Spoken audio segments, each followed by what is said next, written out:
Hola a tothom! Avui escoltarem la segona part del conte de Sant Jordi. Recordeu que ahir el poble d'Ajor va descobrir que a poca distància hi havia un drac enorme de color verd, que aquell drac el mantenien allà quiet, enviant-li amb unes catapultes molt grans, li enviaven menjar i li enviaven els corders que tenien.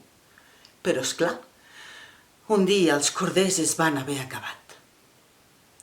Doncs quan els corders es van acabar, el que va fer la gent del poble va ser continuar enviant la resta del bestiar que tenien.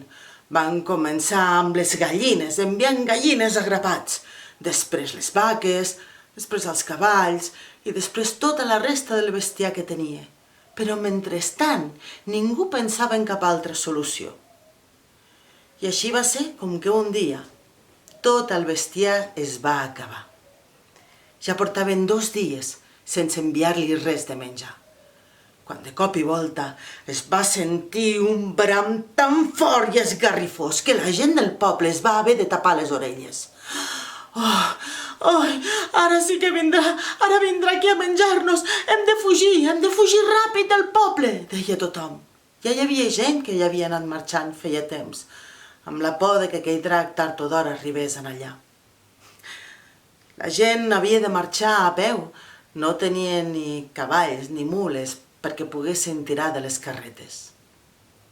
Només una nena, la Teresa, no volia marxar del poble. Ella estava convençuda que podia parlar amb el drac. La Teresa és una nena que li agradava molt pujar les muntanyes. I cada dia abans que es posés el sol, pujava a la muntanya més alta i des d'allà veia el drac. Era encantador. El drac jugava amb les papallones i se'n reia de les cançons de les granotes.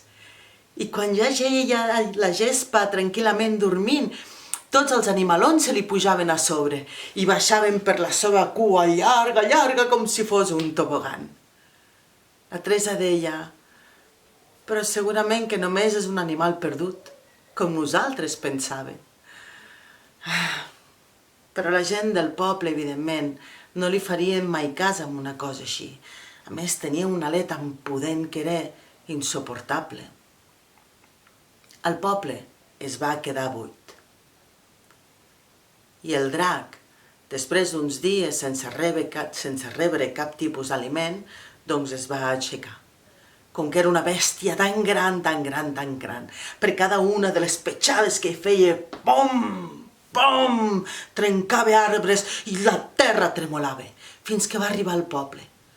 Quan va arribar al poble, va començar a ensumar les cases, totes les tables, però no hi havia res, no hi havia cap persona ni cap animal. Es va sentir tan trist de no trobar ningú, que dintre del seu cor li va sortir un crit i de la seva boca va sortir una onada de foc. La Teresa, des d'allà lluny, des de l'altre poble on estaven, ho va escoltar tot. I se'n va anar corrents cap al poble d'Ajor.